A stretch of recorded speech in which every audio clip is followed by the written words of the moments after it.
नमस्कार। आज का विचार झींगे में विब्रियोसिस का नियंत्रण कैसे किया जा सकता है। विब्रियोसिस जल कृषि का एक खतरनाक रोगजनक है। हालांकि विब्रियो खारे पानी के सामान्य जीवाणु हैं, पर तनावपूर्ण वातावरण में ये बहुत सारे झींगे को मार देते हैं। 90% विब्रियो कम से कम एक एंटीबायोटिक के लिए प्रतिरोधी हैं और अब 20% विब्रियो 5 से ज़्यादा एंटीबायोटिक के प्रतिरोधी हैं। विब्रियो के कारण बहुत सारे समस्याएं होती हैं। उनमें मुख्य हैं लुमिनेसेंट विब्रियोसिस। यूनिवर्सिटी ऑफ एरिज़ोना में किए गए अध्ययन के अनुसार व्हाइट फीकल सिंड्रोम के 3 वजह हैं। पहला, अंतों का रोगजनक जिसे हम EHP कहते हैं। दूसरा, विब्रियो की उपस्थिति। और तीसरा, अनजान वातावरण का तनाव है। इनमें से सबसे ज़्यादा प्रमुख कारण विब्रियोसिस की उपस्थिति है। ये तालाब का चित्र है जिसमें हम व्हाइट फीसेस कुछ इस तरीके से देख सकते हैं। विब्रियोसिस के कारण एक और रोग भी होता है जिसे रनिंग मोर्टेलिटी सिंड्रोम कहते हैं या RMS कहते हैं, जिसके कारण झींगे उत्पादन में भारी प्रमाण में नुकसान होता है। हैचरीज में भी विब्रियोसिस बहुत नुकसान पहुंचाता है और तनाव में दीर्घकालिक मृत्यु दर 30% तक पहुंच जाता है। एंटीबायोटिक्स के कुछ दुष्परिणाम। एंटीबायोटिक्स को ज़रूरत से ज़्यादा और गलत उपयोग करने से विब्रियोसिस में प्रतिरोधक शक्ति बढ़ जाती है। फिर इसका बुरा असर मानवों पर भी होता है और कुछ रेसिड्यू की समस्याएं होती हैं और एक्सपोर्ट रिजेक्शन में भी प्रॉब्लम होता है। अगर रेसिड्यू मिल जाता है तो एक्सपोर्ट नहीं कर सकते हैं। एक अध्ययन के अनुसार 2050वें साल में प्रतिरोधी बैक्टीरिया से होने वाली मृत्यु की संख्या कैंसर से भी अधिक होगी, इसलिए एंटीबायोटिक का उपयोग नहीं करना चाहिए। एक्वाकल्चर में हर एक प्राणी को इंजेक्शन नहीं दिया जा सकता है और इनकी रोग प्रतिरोधक शक्ति भी कम होती है या कमज़ोर होती है। बैक्टीरियोफाज जो सिर्फ और सिर्फ बैक्टीरिया को ही मारता है और ये प्राकृतिक उपाय है। बैक्टीरियोफाज हर जगह, पानी में, मिट्टी में और हमारे अंदर सब जगह उपस्थित होता है। बैक्टीरियोफाज किसे कहते हैं? बैक्टीरियोफाज बैक्टीरिया के अंदर ही जीवित होता है और ये बैक्टीरिया के पराजीवी हैं जो बैक्टीरिया के अंदर अपनी संतति उत्पन्न करके बैक्टीरिया को चीर के बाहर आ जाते हैं और बैक्टीरिया को मार देते हैं। हम इस बैक्टीरियोफाज को झींगे कृषि में उपयोग करके विब्रियोसिस का नियंत्रण कर रहे हैं।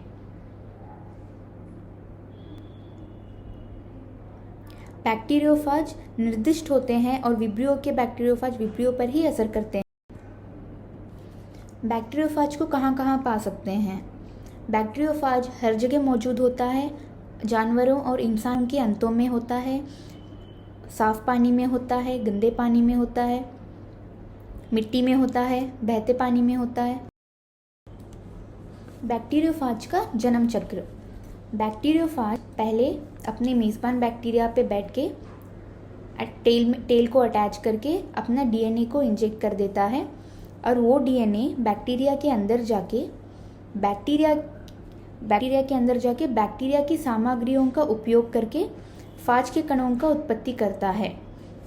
फिर सब कणों को जोड़कर वो बहुत सारे बैक्टीरियोफाजस बनाता है और जब सारे बैक्टीरियोफाजस बन जाते हैं वो बैक्टीरिया सेल को चीर के बाहर निकल जाते हैं और इससे बैक्टीरिया सेल की मौत हो जाती है।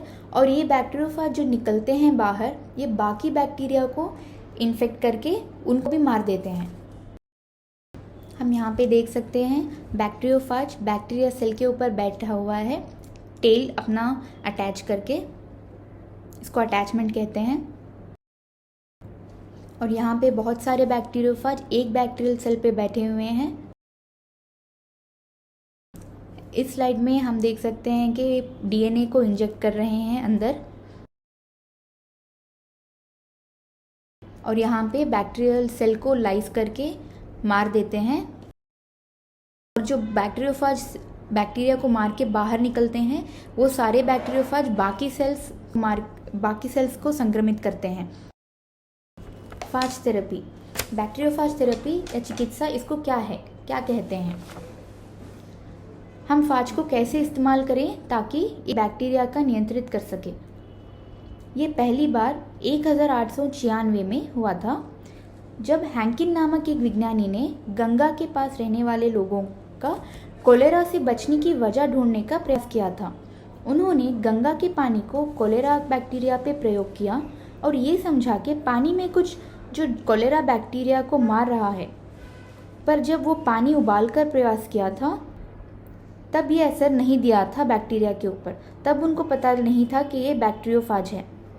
फिर 1915 और 1917 में विलियम ट्वाट और फेलिक्स डी हेरल ने बैक्टीरियोफाज की खोज की थी।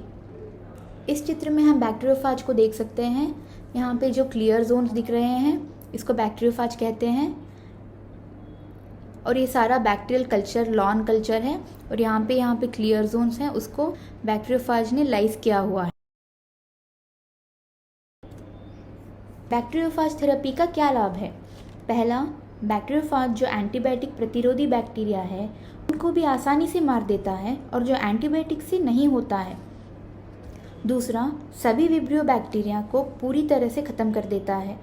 तीसरा, ये चिकित्सा बहुत ही सुरक्षित है और प्राकृतिक है और हमारे मददगार बैक्टीरिया को विब्रियोफाजस नहीं मारते हैं। अगर हम एंटीबायोटिक का उपयोग करें तो ये प्रोबायोटिक्स को भी मार देते हैं।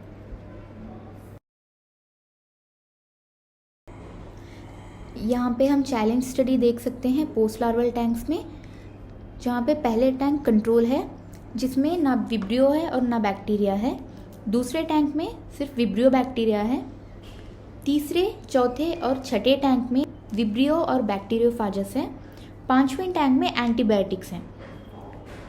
दूसरे टैंक में हम देख सकते हैं कि सर्वाइवेबल रेट बहुत कम है विब्रियो, जहाँ पे विब्रियो ऐड किया है, और बाकी एंटीबायोटिक्स और फाज जहाँ पे ऐड किया है वहाँ पे सर्वाइवल रेट ज़्यादा है। तो ये हमको यहाँ पे ये पता चलता है कि फाजस विब्रियो पर काम करते हैं और उनको मारते हैं और सर्वाइवल रेट ज़्यादा करते हैं।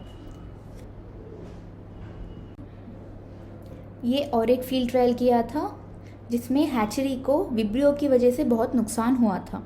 हम यहाँ देख सकते हैं कि ये कंट्रोल टैंक है जहाँ पे सर्वाइवेबिलिटी 0% है, और जब विब्रियो शील्ड यूज़ किया गया था तो सर्वाइवेबिलिटी ज़्यादा बड़ी है।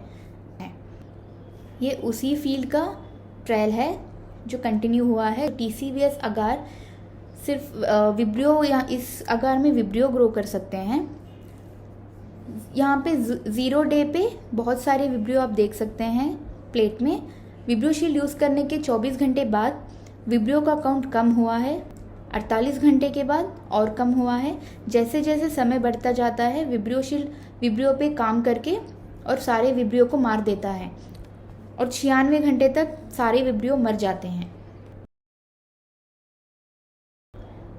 ये फील्ड ट्रायल का कंटिन्यूड स्टडी है जिसमें कॉलोनी फॉर्मिंग यूनिट्स चेक कर रहे हैं। ये प्रोबायोटिक्स का अनट्रीटेड टैंक है और ये विब्रियो शील्ड ट्रीटेड टैंक है। यहाँ पे विब्रियो का काउंट दिन ब दिन बढ़ा है और 3 लॉग जितना ज़्यादा है, पर विब्रियो शील्ड यूज़ करने पे विब्रियो का काउंट कम हुआ है। ये दूसरा फील्ड ट्रायल है जिसमें एंटीबायोटिक, प्रोबायोटिक और विब्रियो शील्ड की तुलना की गई है।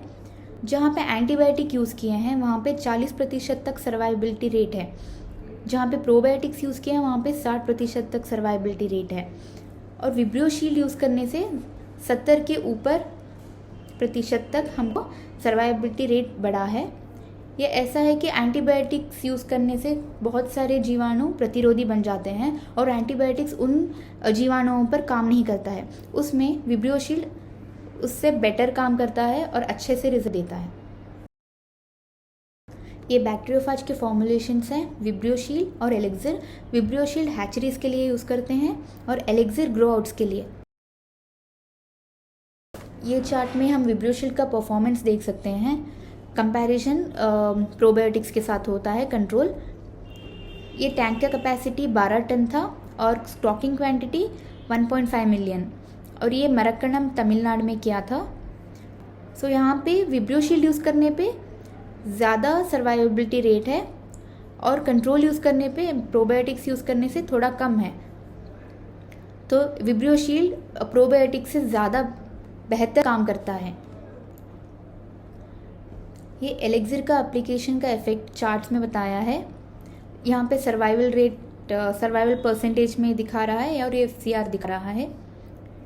ये फार्म आंध्र प्रदेश में किया गया था, ये फील्ड ट्रायल, और यहाँ पे 14 पॉइंट सेलेक्ट किए गए थे। 4 एलेक्सिर के लिए थे और 10 प्रोबायोटिक्स के। प्रोबायोटिक्स और एलेक्सिर के कंपैरिजन में एलेक्सिर 11% तक ज़्यादा सर्वाइवल रेट दिया है, प्रोबायोटिक्स कम है। और FCR में भी एलेक्सिर का रिजल्ट ज़्यादा अच्छा है, जिसमें 1.6 FCR है एलेक्सिर का और कंट्रोल का 1.8 है। FCR कम होना चाहिए तो अच्छा रिजल्ट आता है।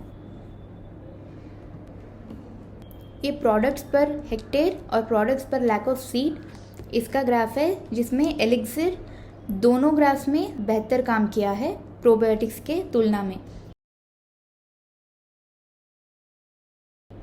एवरेज डेली गेन, इसमें भी कंपैरिजन प्रोबायोटिक्स के साथ हुआ है, जिसमें एलेक्सिर का रिजल्ट ज़्यादा बेहतर है।